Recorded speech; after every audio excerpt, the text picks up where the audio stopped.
It is 10 o'clock on Thursday, which means you are joining us now for Financial Immunity with Krisstina Weiss. I am so grateful and thankful. We have had over 150 people register for this morning's webinar, which is fantastic. I am so grateful that you are seeing the value in this kind of programming. I'm so grateful that this is a convenient way for us to stay connected and continue to educate ourselves during a time where seemingly there's a lot of disconnection. And I am really super excited about today's program for a number of reasons. Some of you guys may remember about 7 or 8 years ago, we brought Krisstina Weiss from Austin to San Antonio to host an event for us over at the Builders Association. And it was a packed house, a sold out crowd. And at the time, Krisstina was running a very successful brokerage in Austin and just had a lot of great insights to share. And so fast forward 7, 8 years, a lot of life has changed. She's made some pivots in her career and really excited to hear what she has to say in terms of building financial immunity in your household and in your business. Because if there's one thing that we all know, what happens in our personal lives spills over to our businesses. What happens in our businesses spills over to our personal life. And so the two really are together, as much as sometimes we like to think that we hold them separate. So how great for us to right now bring this kind of content, super timely, relevant to where we're all at right now. And so again, just really excited. For years when I would attend conferences, if I saw Krisstina on the lineup of speakers, I made sure to kind of circle that one and pencil in to make sure that I could go and hear what she had to say. So again, just feel really privileged to be able to bring her into your homes today. And thank you guys so much for your continued support and for seeing the value in this. You guys know Platinum Top 50, while we are here to serve our realtors in a number of ways through quality programming, through meaningful connections, our program is underwritten through valued business partnerships. And this program is just the same. So today is being brought to you by Meritage Homes and Independence Title. We are so grateful for them. So I am going to ask Jessica Goldberg. She is the marketing manager for Meritage Homes. Jessica, are you there? I would love for you to join me and tell us about some new communities you have. And I hear some super awesome May promotions as well. We do. So Meritage Homes has about 15 communities across. All right. So Meritage Homes has about 15 communities across San Antonio, Bernie, St. Hedwig, and our newest community in New Braunfels called Myers Landing, where we are now selling. And Meritage Homes has always set the standard for energy efficient building. And now we're setting a standard for ease of buying, which brings a ton of peace of mind for everybody. The entire process being simple, straightforward, transparent for both the buyer and the realtor. Essentially, we have 2 types of communities. For those of you who are not familiar with Meritage Homes, first we have our Live Now communities, where a buyer can skip the whole stressful design center process and choose from professionally designed packages right there in the sales office. Easy. Then we've got our newest Studio M design collections communities. And if any of you are familiar with our Sienna community, you've gotten a taste of this, but in a nutshell, it's streamlined design center experience like no other. And as a sneak preview for our attendees on this call, I wanted to be the first to tell you about the newest design collections community called Messina, which I'm actually working on adding to the website today. And it's going to be right up off of Bulverde Road and TPC Parkway. So prime location. It's going to be beautiful homes, really, really amazing. Starting in the low 300s. Now this month across the city, Meritage Homes has some amazing offers, not just for clients, but for you guys as well. On a national level, we were offering 2.75 interest rates on FHA loans, which we know every penny counts. And then we've also got, for that extra peace of mind, earnest money refunds. That's so tough. You try to make that commitment and then people are losing jobs still. That's reality. And so we want to make sure that there's that extra peace of mind and that we are offering that earnest money refund just because we know those pennies count. Then as Meritage San Antonio, we wanted to up the ante a bit by offering up to $20,000 plus $7,500 towards closing costs on select quick move-in homes. So we've got some great inventory homes that are available. I know a lot of concern has been out there, like inventory is dwindling. Meritage Homes still has plenty. But to also add on to that, that's not all. We're actually throwing in a 6% commission on select quick move-in homes as well, just to say thank you for your hard work as well. So great things happening with Meritage. You can visit our website at meritagehomes.com/San Antonio or give us a call at 877-ASK-MERITAGE for more info. Thanks, Jessica. That was awesome. $20,000, $7,500, 6%, like all of that adds up to a lot. And so we will send to all of our guests today links over to all of the Meritage Homes online tools, the promotions that they're running. We want to make sure that we get those into your hands. And let me just say, Meritage Homes is a new partner of Platinum Top 50 this year, and one that we couldn't be more proud. So super, really just privileged to partner with such a wonderful, well-known high-end builder. And Meritage, thank you so much for the support. And like I said to all of our listeners out there, we will send you links to all of that so you have at your fingertips what those kind of select move-in ready homes are for inventory. So awesome. And then as a reminder, later in this program, we're going to hear from Independence Title, our wonderful partner that's also bringing this today. Since we're live, right, and everyone knows that, if my face was skipping in the middle, I just went and screamed down the hallway of my office for every one of my 3 kids to get off their iPads, X the homeschool, mom's live. So I should have a stronger connection if for whatever reason I didn't think that we have troubleshot that just fine. All right, guys, I am so excited. Krisstina, if you will join me, this presentation of hers is usually like an hour and a half, but she has kind of cut it down as best she can to meet within our hour time frame. We will have Q&A starting at about 11 o'clock. And so I just want to remind everyone, if you click at the bottom of your screen, you'll see a chat bubble, and you can send a direct message to me. You can find my name. You can send it to all the panelists and attendees.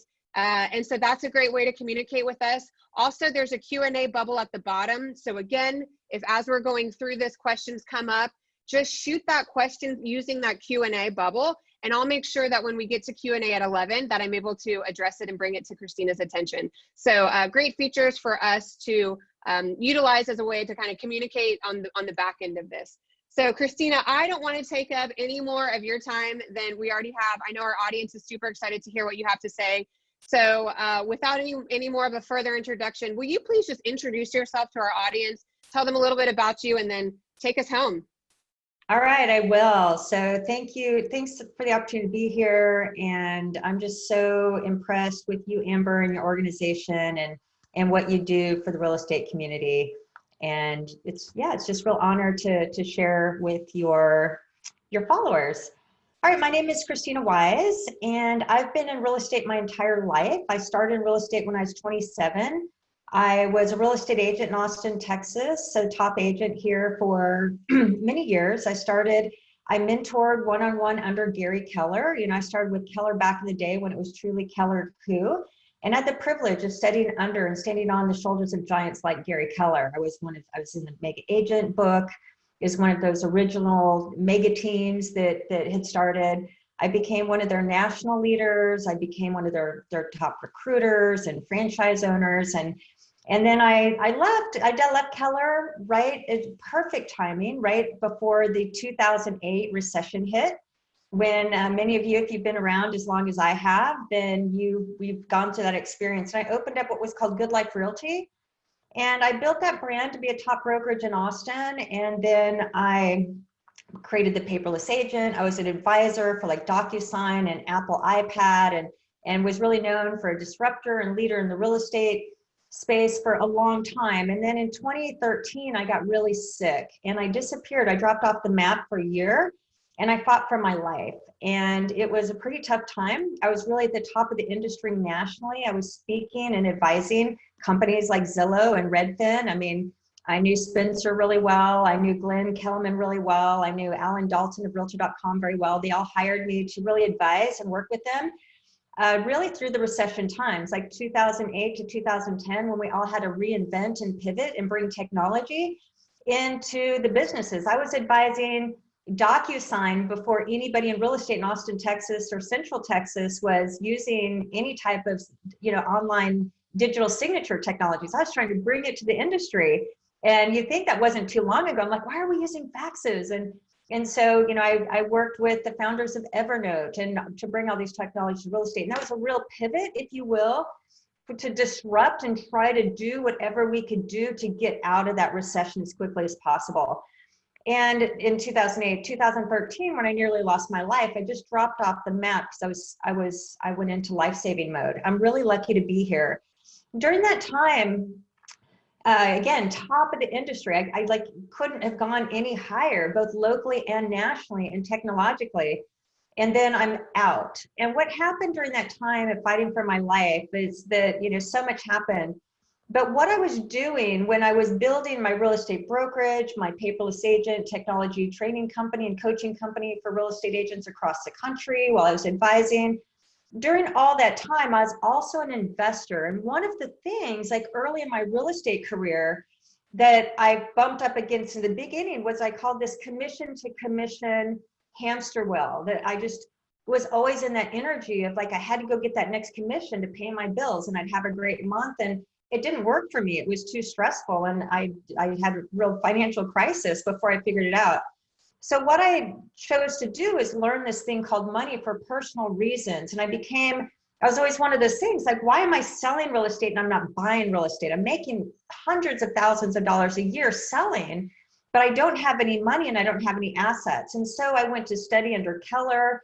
He taught me, I studied under others. And I became a really good just steward of money and investor. And that's what I did personally. In 2013, when I nearly died, what saved my life is the fact that I had money. I'd been practicing and building my assets, my passive income through cash flow from real estate, other assets, other investments. Because when I got sick, I was out of the game. My businesses started breaking down. My cash flow was gone, because starting to dwindle because I wasn't there. But what kept me alive was all my real estate and assets, and I had liquidity and cash and these different things. So I found this, there's this moment when I finally was realizing, okay, I think I'm gonna live and I'm gonna slowly but surely get back on my feet here from my illness. But I had this one profound moment that was like two profound moments. And one was, money's more important than anything, but it's not about the money, but think the only reason why I'm here today to teach what I'm so passionate about, especially for real estate agents and wealth building, just not commission creation, but wealth creation, is because that I learned from my mentors and coaches and financial advisors and everything, that work saved my life, because it was my money that paid for me to go alternative treatment and everything. And that was that big awareness of like, oh my gosh, this money thing that I've been practicing outside of real estate, just this personal wealth, is what saved my life. If I wouldn't have had the money, I wouldn't be here today. I would have died. And I threw hundreds of thousands of dollars after saving my life. Thank God I had it. So that just became a big awareness. And coming out of that experience, I kind of pivoted out of the industry, if you will, the way I was doing it through brokerage. And I had a mortgage company, I had a title company, I had a technology training company. I was fully vested in the industry. And like I said, kind of hit that proverbial top, if you will. And then I just became so passionate that I wrote a book. It's called Falling for Money. And it was everything that I learned during kind of a decade of studying wealth creation that I wanted to put in the book, is this passion to help others get good with money because it saved my life. So that's where I am today. Is I'm still a real estate investor. I'm still a real estate owner. I have a nice net worth on my balance sheet, and I teach money. I teach money savvy. I teach money mastery, money mindset, money management for wealth creation, especially the industry, because the commission to commission pay hamster wheel can be very stressful, especially now during kind of what things are shifting. So I went through that 2008 crisis and can kind of shift. And what's happening for us today, for many of us, if we don't recognize it or not, it's almost what I think is true from my own personal experience, having been there before. I actually went through in real estate also, if you guys have been around as long as I have, I went through the recession at the, 2001, right at the, right between kind of, we were killing it. And then that tech bubble happened and 9/11 happened. And then we crashed. That one I got financially devastated because I didn't expect it. And I was waiting around for things to recover. And I financially was decimated, which was why I went to start studying wealth, because I didn't ever want to be in that position again. 2008, since I'd been through another one, I took different action. And here's a little deja vu again. So what I believe, especially in real estate, even from my own real estate experience as a real estate investor and owner, this COVID economic correction has impacted me as a landlord. If you all are landlords, I don't know about you, but my cash flow has radically shifted. So I'm having my own experience now of a correction in the marketplace because my tenants aren't paying. Some of them aren't paying, or some of them have negotiated. So I'm sharing this story because what I believe when I look at numbers as an investor, as a money person, and as one that wants to make smart choices financially, and because I want to do that for me and my family. And then what I want to do is educate and coach what I'm studying and what I'm doing for myself, and then what I'm learning from my teachers and mentors, is that we're in an economic correction. Now, for many of us in real estate in Central Texas, I believe it's the calm before the storm. Meaning if a hurricane were coming and you didn't know a hurricane was coming, you might be sitting out on your front porch. It's beautiful, sunny, it's just breezy, light breeze, and it feels normal as it's ever been. But if we don't know the hurricane's coming, we're not prepared for it. So what we want to do is, even if it feels like business is normal and commissions and things are selling, what if a hurricane's coming and it's just the calm before the storm hitting? Wouldn't we want to be prepared? Don't we want to start putting plywood on the windows, maybe putting some of the sandbags out, preparing our house and our lives, assuming we couldn't leave our house? Wouldn't we want to be as prepared as possible for that thing to hit? I mean, if we can see the signs that is coming our direction, we want to be prepared. Now, maybe at the last minute, it will go the other direction and it misses us completely. So what? Now we can take off the plywood, we get rid of the sandbags, we waste a little time, energy, maybe a little money preparing for that, but we want to be prepared. So what I want to share with you today, from a financial point of view, from a money person and a money educator and somebody that's in this with you, I still am a real estate broker and do this, it's preparing for the correction that we're in. I don't know if it's going to be a crisis. I don't know if it's going to be a recession. But here's some things we know to be true. What we know to be true is we have over 32 million unemployment claims. That's the highest record ever. That's Depression era. This isn't to be scared. This is just looking at the data so we can prepare. If we have a Cat 5 hurricane coming, it's like, all right, let's prepare for the Cat 5. Maybe it'll miss us completely. Maybe it'll only be a Cat 1. But we want to be prepared for the Cat 5 because some of the data is showing that it's coming our direction, and it's a Cat 5 at the moment. Gold's Gym just filed for bankruptcy. Oil and gas is in the negative right now. We're in Texas. We're an oil and gas state. We see our restaurants and retail owners, retail shops. There's a lot of shifts. So if we look at these data points, like the Cat 5 hurricane that might be headed our direction, what do we want to do to prepare? Again, now this isn't about being pessimistic. This isn't about being fearful. This isn't about thinking that the sky is falling. It's just about being immune as possible to whatever is coming to us. On the COVID side, many of us, we're trying to be prepared and protected to build up as much immunity as we can, so that one, hopefully we don't get it. Maybe that's the reason why we're doing some of the social distancing. I don't know, but we're doing that. And, you know, we stocked up on some supplements and some toilet paper and some water. We did these different things just in case. One, to protect ourselves from getting it. And then two, if we get it, hopefully we're as healthy and as immune as we possibly can be, so that we can recover pretty quickly and we're not one of the death statistics. We don't want our businesses, we don't want our finances to be one of the death statistics. So we want to be as prepared as possible. So this is about being real. It's about looking at the data. It's about getting really close with our money. So if you're not close with your money, if you haven't been paying attention to it, we all probably have been a little bit fat and happy. We put on a few extra financial pounds, if you will, expenses, because that's what happens when times are good. When there's an abundance of food around us, like on a cruise or something, I don't know about you, but if I go on a cruise, it's a guaranteed extra 5 pounds that I'm going to have to get off later when I get off, because there's abundance of food everywhere, really good food.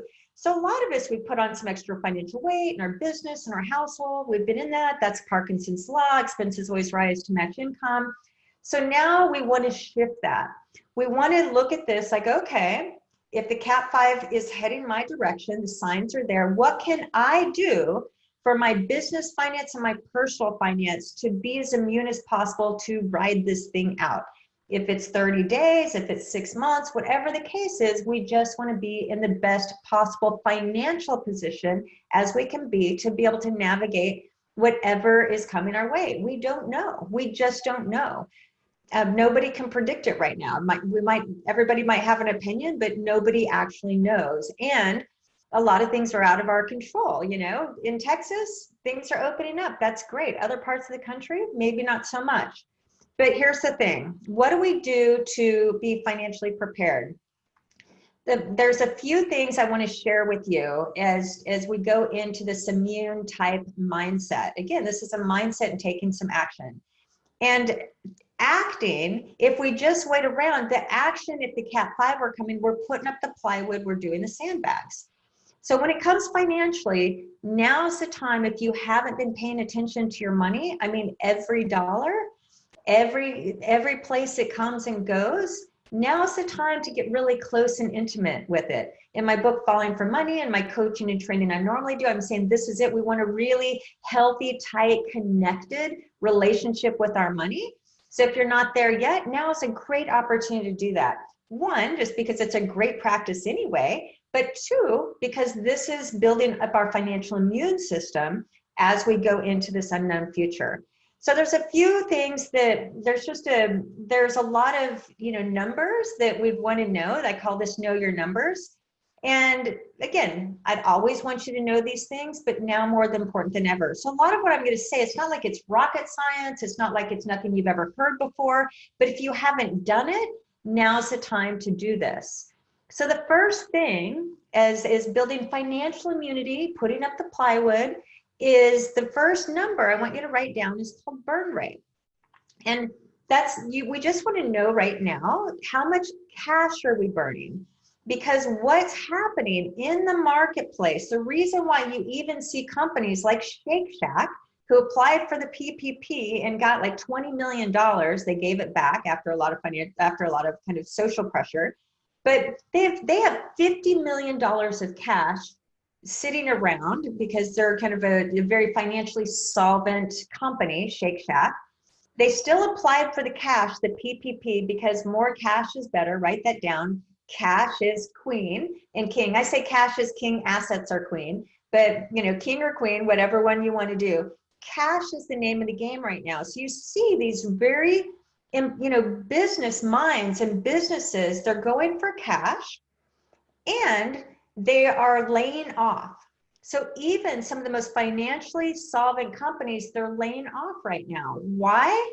Because that's the automatic business response to preserve capital, to preserve cash, to shrink, to get as financially immobile and lean as possible to be able to navigate the uncertainty. That's why we see some of these companies doing some of these mass layoffs and different things. Some of them because they have to, I'm a big Airbnb owner, for example. My Airbnb income gone, especially my biggest month in March, South by Southwest in Austin, Texas. Just that was gone. That's usually a huge month for me in Austin, Texas. But I got an email just, I think yesterday, the day before, that says Airbnb is laying off 40% of their base. Now, why? Because Airbnb is actually really being affected, right? And other companies. So here's the thing, why? Because the companies in a business and financial mindset, the first automatic thing that we do, and that's why I'm saying if you haven't already done this, it's natural, it's not rocket science, but it's the first action to take. The plywood is what you want to do is conserve your cash. And so the first step to doing that is what's called cut the burn, cut the burning of the cash.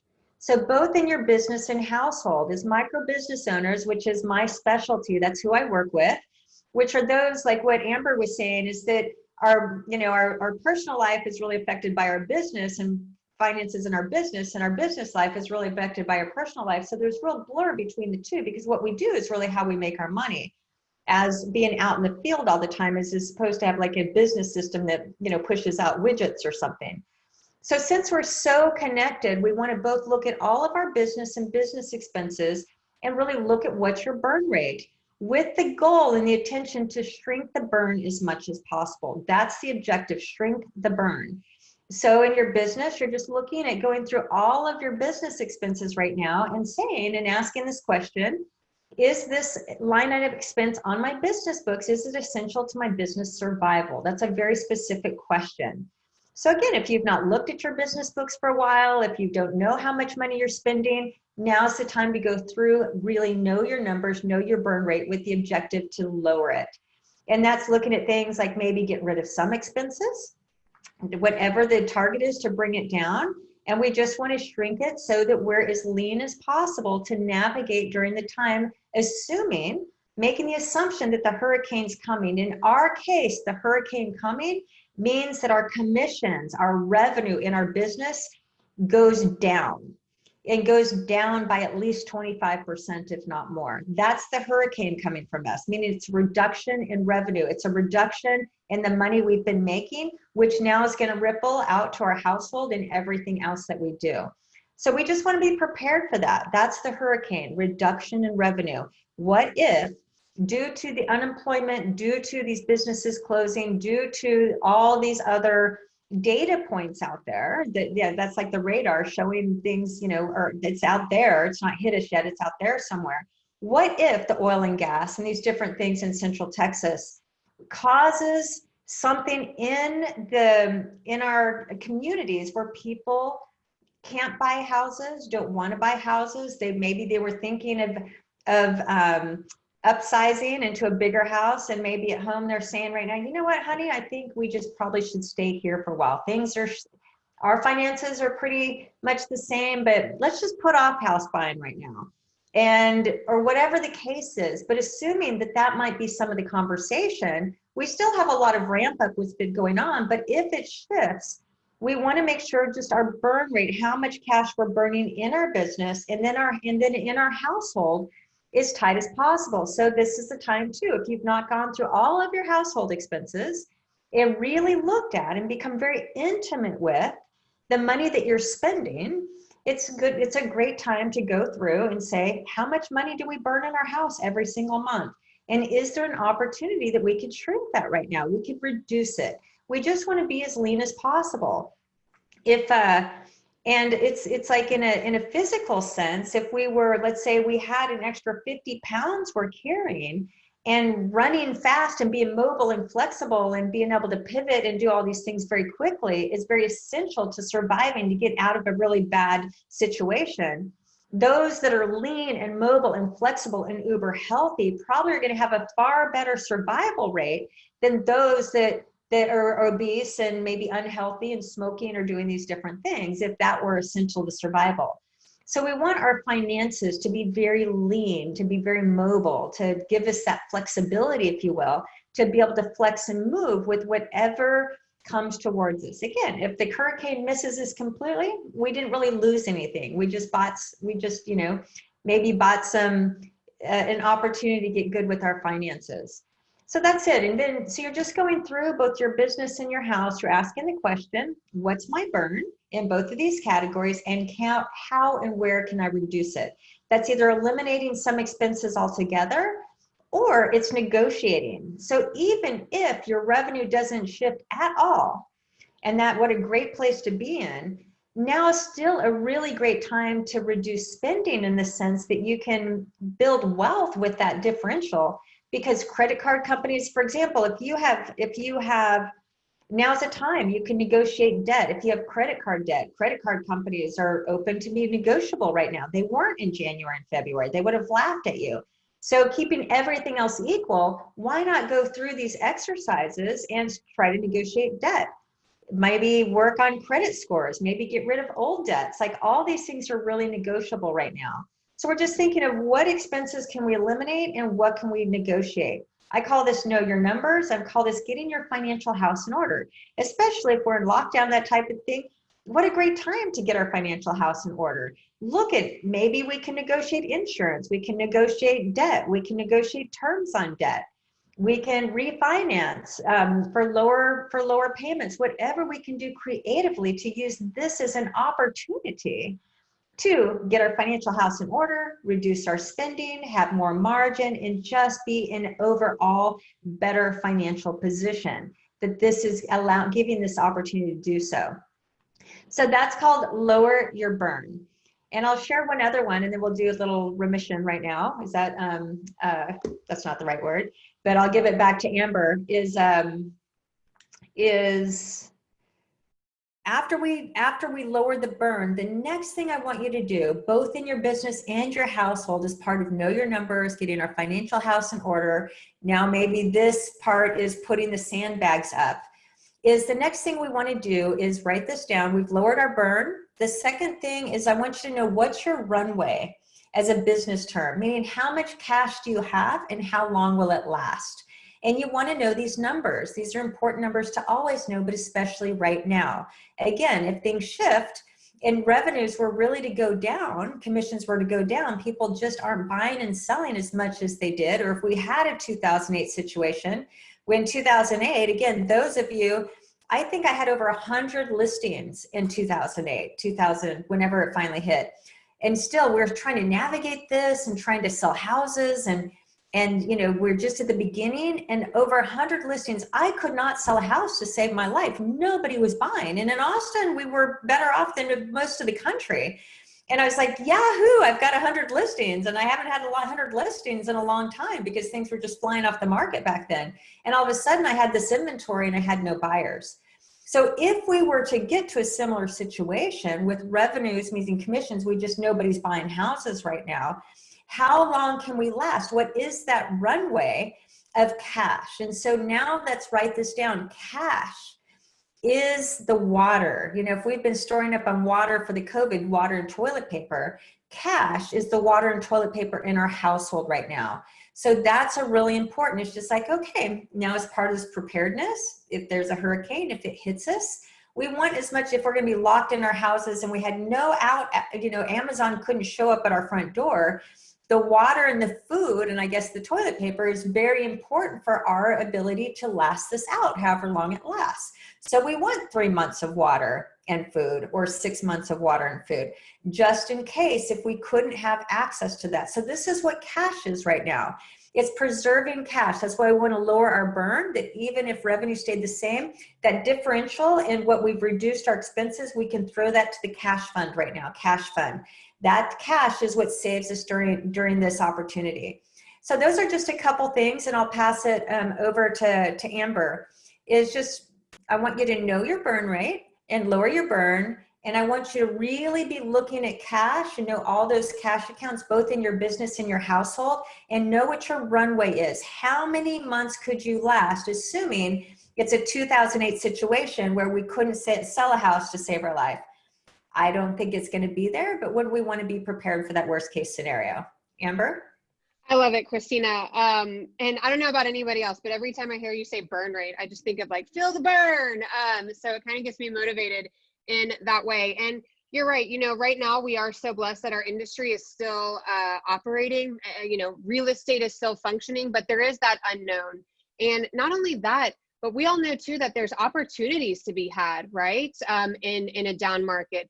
And we will be able to pursue those opportunities with more confidence if we know our financial situation. So we can go forward and say, yes, I'm ready to buy this investment property, or whatever it may be, invest in this sort of technology, add to my staff, whatever it is.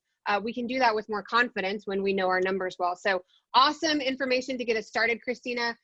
Guys, I've had a few great Q&A questions come in, so just a reminder to send those my way, and we'll get those answered at 11. And now it is my privilege.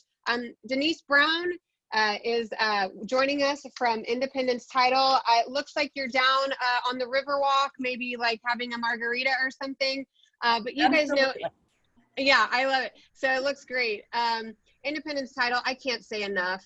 Denise, you know how I feel about you and your team, and we are just so grateful for truly the 10-year partnership that we have had together. And so from the bottom of my heart, thank you to everyone at Independence Title for the support you've always given Platinum Top 50, but especially now and being with us kind of on this journey as we dip our toes into the online event space. So anyways, Denise, that's just a long way of me saying thank you to you and your team. And I'm going to stop talking now and turn it over to you. Thank you, Amber. Thank you so much. We are so proud to be a part of Platinum Top 50 and all you're putting together.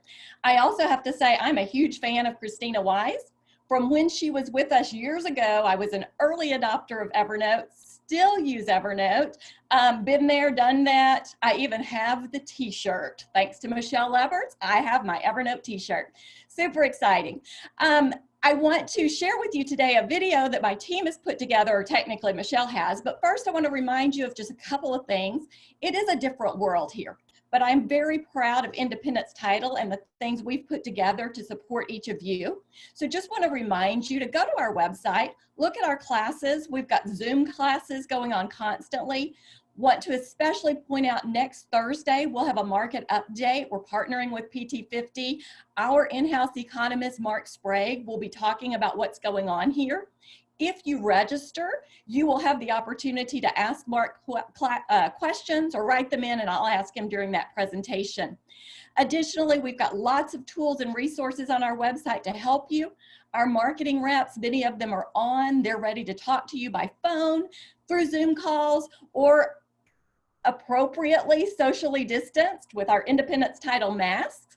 And then just can't say enough good things about our escrow officers who are closing in our offices. They're doing curbside. They're doing DocuSign closings for cash transactions. We've got mobile notaries, RON closings, and of course the newest thing by order of the government is the RIN closing. So whatever is appropriate to your transaction, we're there to help. Want to keep that part short and mostly just want to say, I'm going to flash back to an old saying about keep calm and let us handle it. Our Michelle Leverts, who's a guru with video, put together a fun little clip. We couldn't get all of our escrow officers and reps involved, but we got some of them. So look for your favorite Independence Title team member, and do keep in mind at Independence Title, we're here to help you. So keep calm and let us handle it.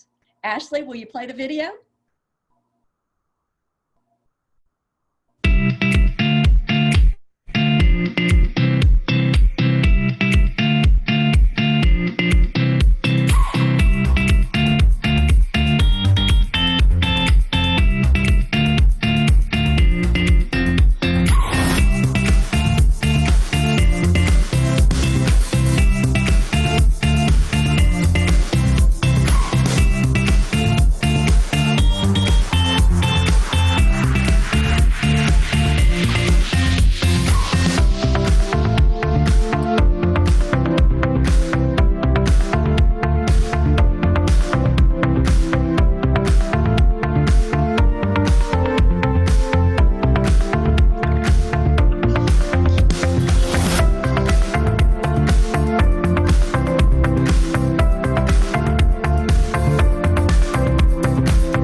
Oh my gosh, plastered a smile on my face. That was so great to see. I loved that video. Thank you, Denise. And what a cheerful and really clever way for you guys to remind all of us to keep calm, that you guys have it. And certainly, you know, we appreciate all the work that Title is doing, maintaining, you know, keeping these deals together and getting them closed isn't an easy job. So we appreciate all the work you're doing. All right, Krisstina, if you're there, if you've been able to kind of give yourself a break, maybe get some water in you, we would love to hear more. So continue taking us down this road with you. So far, we've learned our burn rate. We've, you know, looked at what we're negotiating. Let me find my notes. What was the second one? Oh, I have it right here. My runway, right? And then this idea that cash is water. It's what we need to survive. So love to throw it over to you and hear what else you have to say.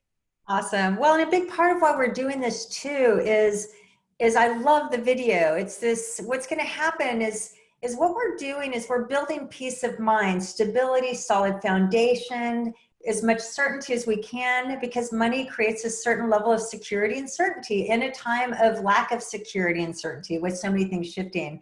So the more that we have that stability, that feeling of safety, that peace of mind, it allows us just with this is we can be creative, have fun, look for opportunities, be able to pivot. And Amber, just like you know, you're an event business that it was live, and now you've had to pivot and be creative and move your entire business to an online model successfully. I mean, look at everybody here and doing this.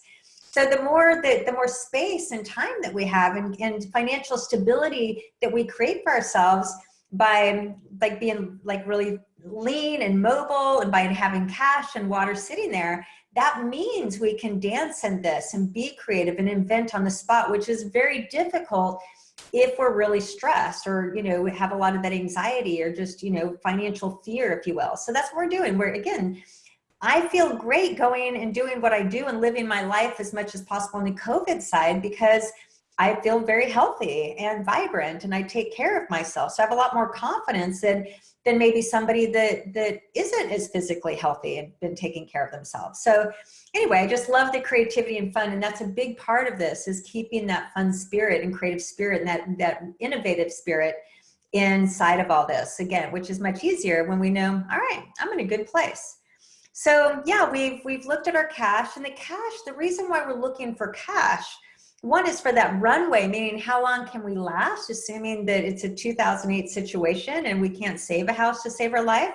You know, even 2008, we're closing the deals that already been going up into that. Some of them were starting to fall off, but there was that lag effect. It didn't really happen until months later when again, I thought it was great. I have all these listings. And then it was the lag time after that. I was like, oh my God, they're not selling. How do we reinvent all this to try and get these houses sold and take care of our sellers? So, and keep our business afloat and all that at the same time. Then after that, because we're able to really survive and pivot pretty quickly, like in that 2008 time, that became the great wealth building time, because that's when, you know, prices changed and that type of thing. And, you know, then I got to be a mad investor and buy when I wasn't buying before because properties values were so high. So anyway, it's a great time of innovation, of potential pivoting, of inventing our new businesses, looking at new business models, being able to invest and buy maybe, but only if we're really in a good, solid place for being able to do that. So that's why cash is important too, because we buy things with cash. And I don't mean cash like under your mattress cash and $100 bills. I mean liquidity.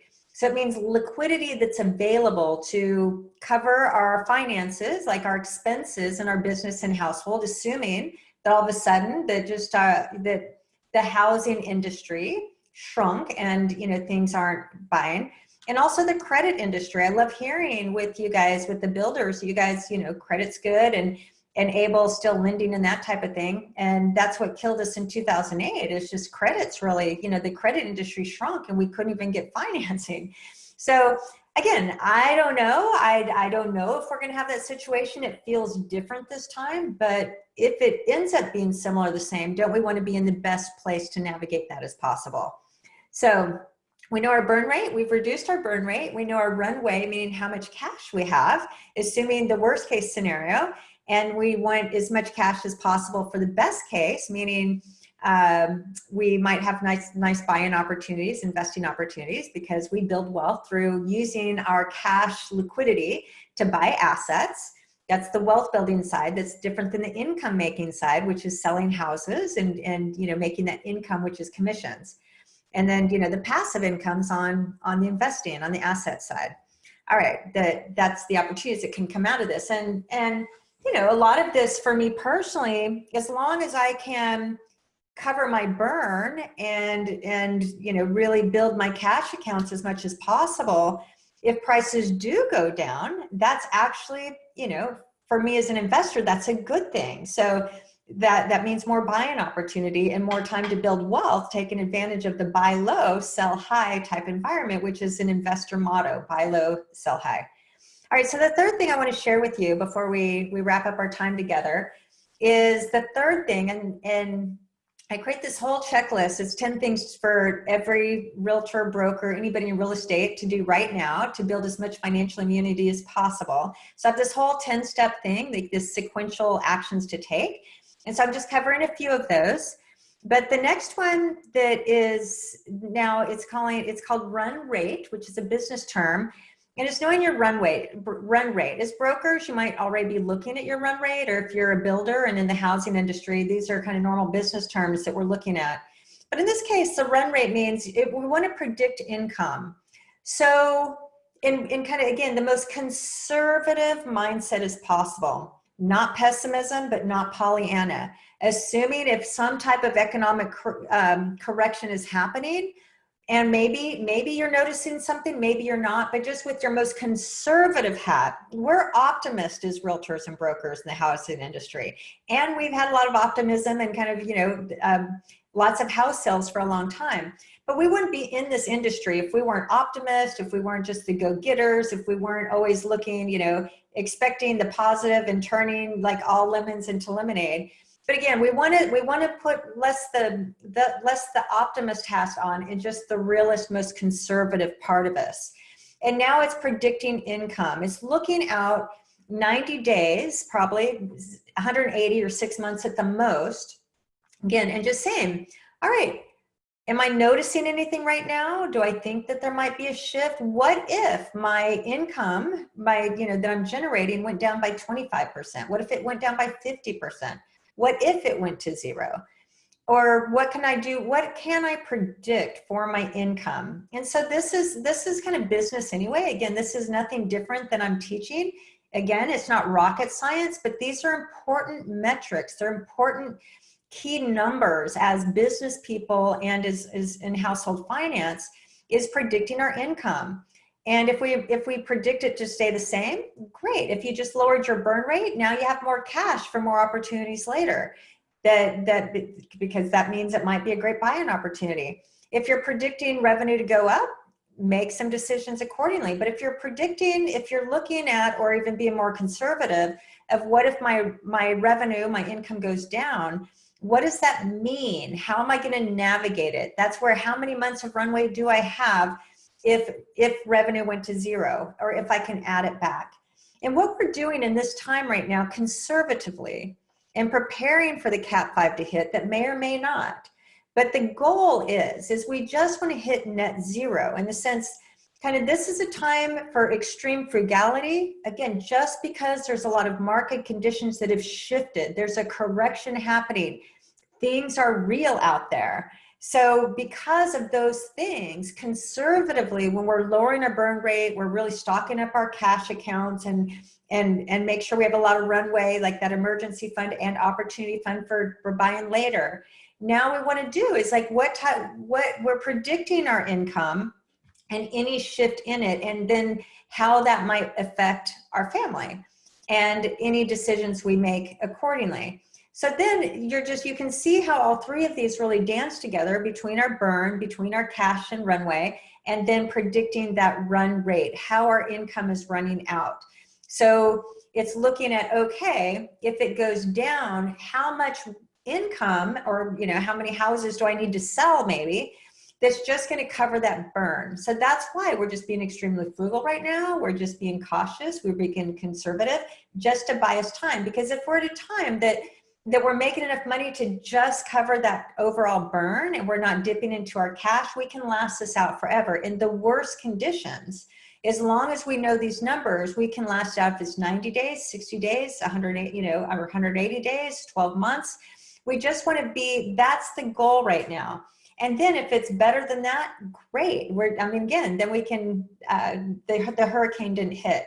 So it's just knowing these real basic, very important numbers, and the kind of the takeaways: know your numbers, know your numbers, know your numbers, and get very intimate and knowledgeable with your money, and just be very frugal and write this out.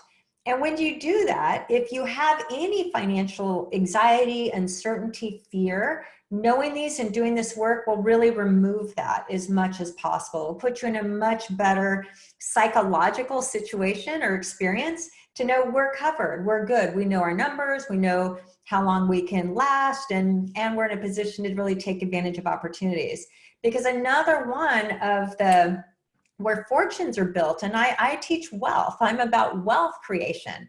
So where wealth is built, where fortunes are built, it really comes out of times of correction. So the beauty is that there may be all sorts of really healthy opportunity that is in our future, but only if we're positioned for that opportunity that will be there. There's going to be opportunity there.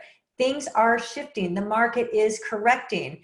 People are losing their jobs. That means certain things. You can know the ripple effect of that might work for us. So how we can pivot, how we're looking, how we're changing our hat, how we're navigating this really is the difference for many between complete survival, just being able to survive this, or kind of crash and burn, or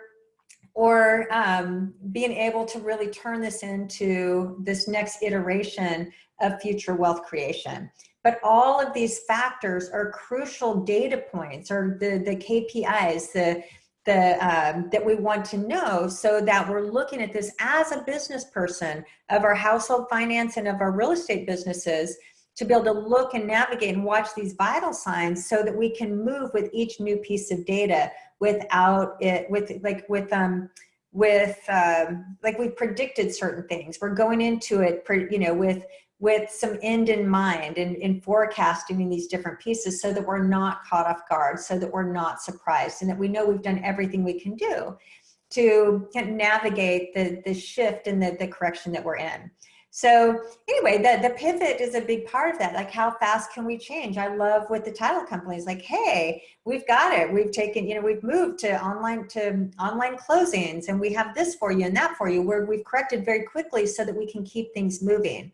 So if we're financially positioned to do that, then we can move pretty quickly, because we're not trying to we're the boats. It's not like we're in a sinking boat where we're trying to plug it, right? We're like, no, our boat's solid. So now, what direction can we take the boat? Or can we put up a sail, or a different type of sail, or maybe a different type of oar? Who knows? But again, this is all about financial wellness, financial immunity, getting really comfortable in a really tight, healthy, immune relationship with our money, and using, and being connected to our money in a way that it's a real solid foundation, and it's the tool that we're using to be able to have as much peace of mind as possible.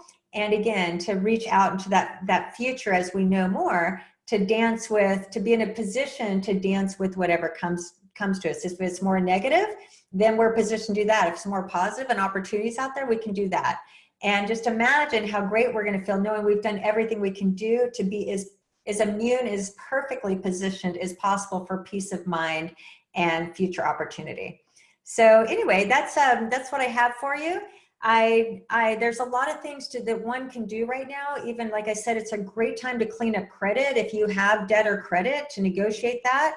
Work on credit scores might be a nice time to do that. There's a lot in the, mortgages and refinance industry and things, refinances might, be good, but we don't want to stand in line. Refinance might be a great way to get cash or lower the burn. So many things to do. I have a credit company that I work with that's on my team, where he really helps if you, or even some of your clients, need help increasing credit scores right now and negotiating debts, I've got a whole team to help do that, since now is the time. Couldn't negotiate in January, February. Now we're just negotiating like crazy, and we're busier than ever on some of these categories. So I'll leave it that if anybody wants to do a little 30-minute call or consultation with me, I'm really opening up my calendar for Amber's group, because a lot of people are in unique situations, and this is what I do. So I've kind of come across almost every unique situation of late. So if you wanted to, you can go to financiallyimmune.com/call and do a 30-minute consultation. They're free. I'm just here to listen and to point people in right directions, just depending on any unique situation. Or if you're just like, hey, you know, what are you feeling or sensing, or am I missing something here? I'm happy to do that as well. I just want everyone to be as financially secure, just like we're physically, you know, fiscally secure, just like we've been working on that physical security over the last, you know, 30 days or so we can come out of this physically healthy and abundant, and you know, just like we're healthy, we took care of ourselves. So now we can go act in the world as healthy people, and we want to be fiscally healthy as well. Krisstina, I have some awesome questions for you that have come through our Q&A. So one question that came in was, does a credit request to lower your balance have a negative impact on the credit score?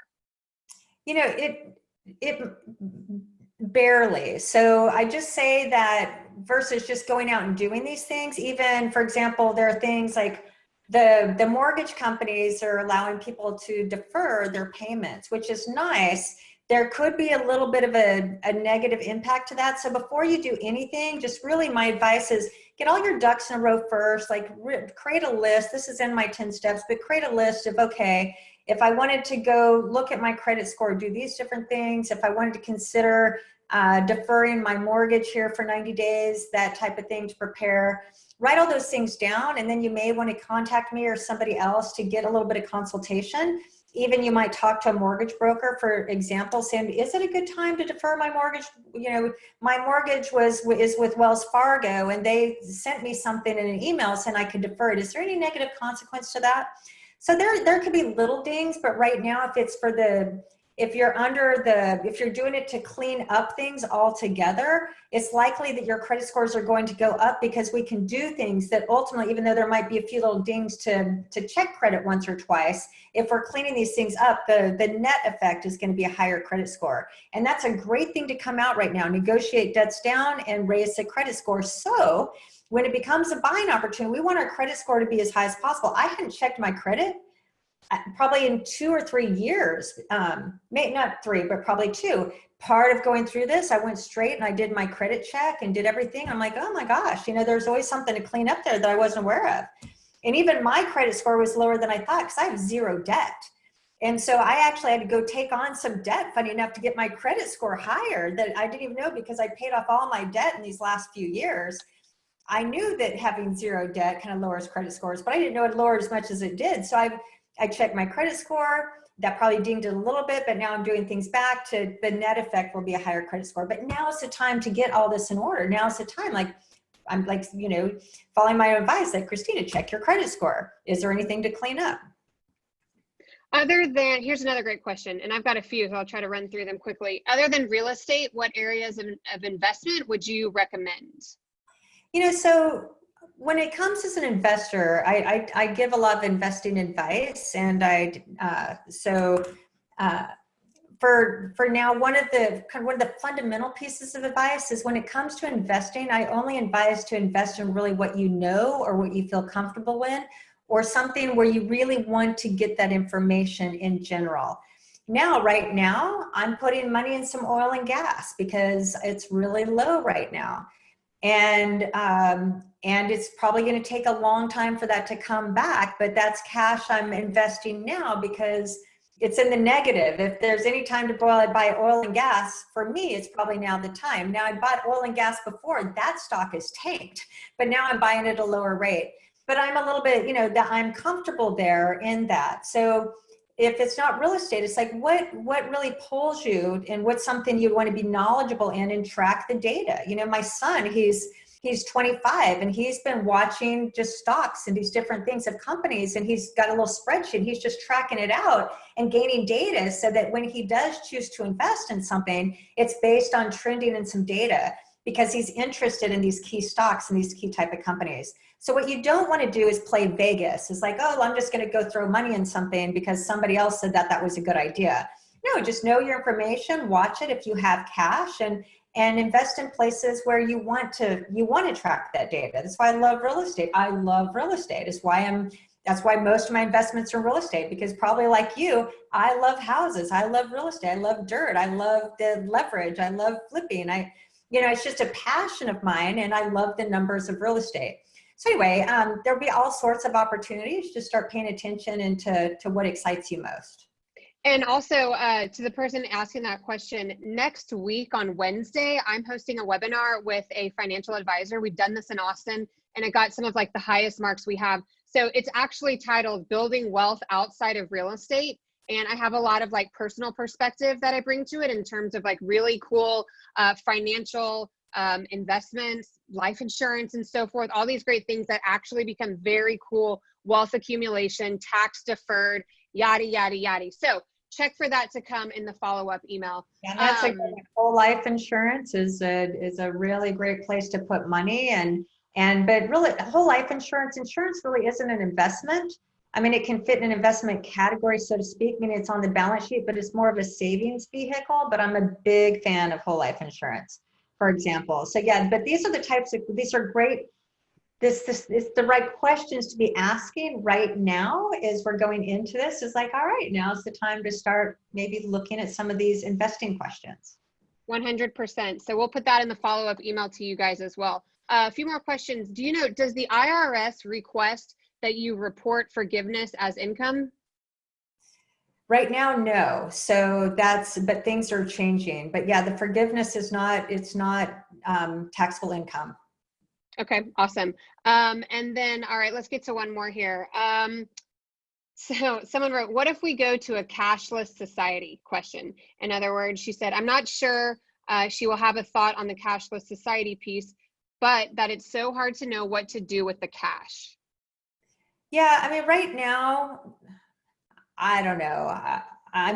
For me, when I say cash, I mean liquidity. So I want liquidity access wherever that is. I had liquidity, for example, in my whole life cash value policy. So I pulled out my cash value, meaning liquidity that was out in that instrument, if you will. It was sitting there. It was accessible. Liquidity, liquid money, not even cash, just liquid money that I had access to. So I pulled it and I put it in my bank account because I want the cash. I want the cash to be able to ride this out because my cash flow has changed without being a landlord and an Airbnb person. So if I had to dip into the cash, it's there. I'm working to get to net zero, and everything I'm saying to you is exactly what I've already done. That's where all this came from. It's like I went to work and then I started coaching and consulting, and my advisors are like Keith Cunningham and these others that work with Tony Robbins and massive. So everything I'm sharing with you, it's my automatic response because this is what I do for a living. And I go to my multi-millionaire mentors and coaches and advisors and ask them. And so everything I'm sharing with you is what I've done myself based on because this is what I do, and what came out of those that I go to when I get stuck. And when I go to someone like Keith Cunningham, which is one of my money mentors and business mentors, and he's saying these things, who am I to question him? He's worth $100 million. And he's saying, Krisstina, this is what to go do. I'm not worth $100 million, maybe 1/10 of that. So it's like, okay, if he's saying this, who am I to question that? And maybe I'm just a little bit ahead of, maybe I may or may not be ahead of where you are, but it's just like, who are we paying attention to? And this is everything. Again, what I'm sharing with you is it's coming to me also. And I'm just going with what my advisors and coaches and my best intuition is telling me based on what I think I need to be doing to preserve my business and my cash flow and ultimately to build more wealth. I love it. Well, Krisstina, you are a wealth of knowledge, like no pun intended, but true to that. And there's a lot of questions that we didn't get answers to. So everyone, just know in the follow-up email, we will be sure to include the link where you can schedule that 30-minute call with Krisstina. And I'm so grateful. Thank you for making that available to our community. it's something I intend to take you up on as well. And just a reminder too, so what Kristina's talking about as far as the whole life policies, where you can buy these as tools that you have access to a life insurance that as you put money into it, at any time you can pull that money out as it's earning interest. Like I've been doing this since before I had kids and was married. So join us next Wednesday for a really great conversation. We'll dive deep into those products. So again, Independence Title, Meritage Homes, thank y'all so much. Be sure to next Thursday, the event that Independence is having with their chief economist. Y'all, he is like the most revered person in Austin. Like everybody talks about Independence's economist. And so I know that San Antonio is super excited to have him available to our local San Antonio office. So take advantage of that because he is going to share some super cool information from an economic perspective. That is one I always appreciate. And of course, Meritage Homes, thank you guys. And we'll be sure to share all the great information on your promotions and move-in ready homes. So you guys, thank you so much. It has been such a wonderful morning. Appreciate all of you. And we hope to see you soon. So take care and thanks everyone. Bye.